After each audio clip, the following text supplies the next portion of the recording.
Bonjour, eh bien, je voulais vous délivrer une information qui peut intéresser beaucoup de propriétaires de chats et de chiens.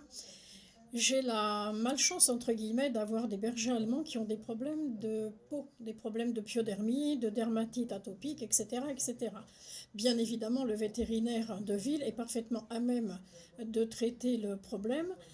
Pour mon cas personnel, c'est Nelia. Elle a été traitée par corticoïdes, elle a été traitée par antibio, et ça règle le problème sur l'instant, mais malheureusement le problème revient.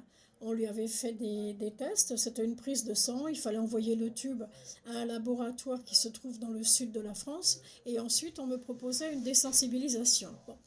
Ma précédente chienne Cléane ayant aussi des allergies, on lui a fait le traitement de désensibilisation. On a commencé, je crois, à ses 2 ans pour finir pratiquement à son décès, elle avait 9 ans. Et tous les ans, ça revenait, c'était atténué, mais apparemment, ça marche pas à 100%. Donc du coup, ce matin, je suis allée voir ce vétérinaire dermato. Je l'ai connu un petit peu au pif parce que je voyais des filles qui parlaient sur Instagram d'un vétérinaire dermato qui se trouvait sur Paris et un autre sur Maison Alfort. Donc moi j'ai pensé école veto, oui normal, il doit y avoir un dermato. Et j'ai demandé l'adresse, donc les filles me l'ont gentiment communiqué. Et j'ai pris rendez-vous, je suis allée ce matin et nous avons consulté pendant plus de 30 minutes. Il m'a posé pas mal de questions. J'avais déjà rempli à l'avance un petit formulaire. Et pour lui, Nelia, c'est soit génétique, il y a une part environnementale et peut-être l'alimentation également. Je crois que c'est tout. Je crois qu'on a parlé alimentaire, on a parlé environnement et puis le truc génétique. Malheureusement, on ne peut pas savoir quand on prend ces animaux si les parents sont allergiques ou pas, parce que bien souvent les gens qui nous le donnent ou nous le vendent ne le savent pas, ou alors ils le savent et ne le disent pas, ou alors on ne connaît pas les parents. Enfin bon, il y a toujours quelque chose. Ce qui fait que vous vous retrouvez avec un animal qui a l'épaule arrachée parce que ça la démange, qui a pas mal de problèmes d'oreille parce qu'elle secoue la tête sans arrêt et on a beau lui mettre des gouttes et lui mettre un antibiotique, ça se calme mais ça revient. À la longue, on dit stop, ça suffit.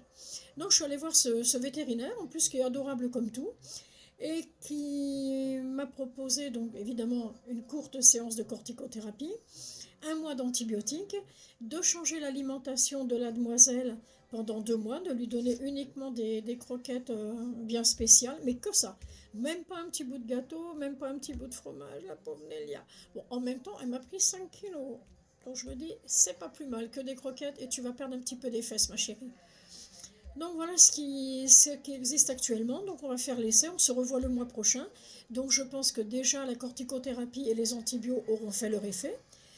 Et puis, il m'a donné aussi, alors ça c'est plus compliqué à trouver, c'est un spray qu'on trouve en animalerie. Alors le nom, je ne saurais même pas vous le dire tellement que c'est alambiqué, mais je ne peux pas l'utiliser sur des chiens convalescents. Donc étant donné que eBay est convalescent, je suis un petit peu embêtée parce qu'il faut carrément tremper le chien avec. C'est-à-dire, je ne le prends pas dans un bain, mais je vaporise de manière à ce que le chien soit intégralement trempé. Et ensuite, voilà quoi. Donc eBay étant quand même assez fragile en ce moment, je vais attendre de voir sa chirurgienne lundi pour lui poser la question. Et j'ai également un autre produit qui m'a remis, qui est pour traiter l'environnement, c'est-à-dire les canapés, leurs lits, les endroits où ils passent, etc., etc. Donc on va faire tout ça. C'est vrai que c'est un petit peu contraignant, en plus de la gestion d'eBay au quotidien, avec ses médicaments, les sorties à heure fixe, le sondage, mais bon, il n'y a pas de raison, les autres y arrivent, pourquoi je n'y arriverai pas? J'ai le soutien de mes amis donc, qui m'aident au quotidien. Tata Corinne était encore avec nous ce matin, heureusement, parce que Nélia était complètement déchaînée dans la rue, elle m'aurait fichu par terre tellement elle tirait. Et dans le cabinet, elle faisait la fête au veto. Donc elle avait décrété que celui-ci, tonton, c'était un bon copain. En plus, il lui a donné des petits biscuits, des petites croquettes. Donc Nélia était aux anges. Donc voilà, alors on ne doit pas faire de pub pour les vétérinaires, mais je me dis, il y a, comme m'a dit ce médecin, il y a 10 vétérinaires dermatologues en France.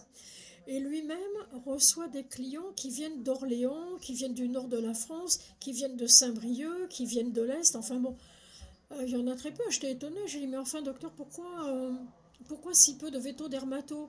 Moi, il me dit, c'est parce que maintenant, bah, les jeunes, ils ont plus envie de se spécialiser. Et puis voilà. Je lui dis, mais c'est bien dommage parce qu'apparemment, on a des animaux de plus en plus allergiques, au même titre qu'on a de plus en plus d'humains allergiques. Donc il va y avoir un problème. Il dit, mais on a déjà le problème chez l'humain. Avec les gynécos, avec les dermatos et tout ça, on a vraiment un gros problème de santé, aussi bien humaine qu'animale. Donc comment on va faire? Ben, je ne sais pas, mais en tous les cas, tant qu'ils sont là, autant en profiter. Les consultations ne sont pas excessives. Je ne sais même pas combien est sa consultation, je n'ai même pas regardé. Je sais on prend rendez-vous sur un site, on paye 30 euros, et si on ne décommande pas avant 48 heures, si on ne va pas à la consultation, les 30 euros sont encaissés. Donc là, j'ai dû payer la différence, mais étant donné qu'il m'a donné les antibiotiques, la cortisone, le nettoyant pour les oreilles, le produit pour mettre sur l'environnement, plus sa consultation, j'en ai encore pour 339 euros. Si quelqu'un d'entre vous a une vision avec les 5 bons numéros et le numéro complémentaire, je prends et on partage, il n'y a aucun problème. Voilà. Eh bien, écoutez, si vous voulez les coordonnées de ce docteur, je vous les donnerai en privé, il n'y a aucun problème. Mais je respecte la législation qui nous empêche de faire de la pub. Je vous embrasse et plein de papouilles à vos loulous. À bientôt!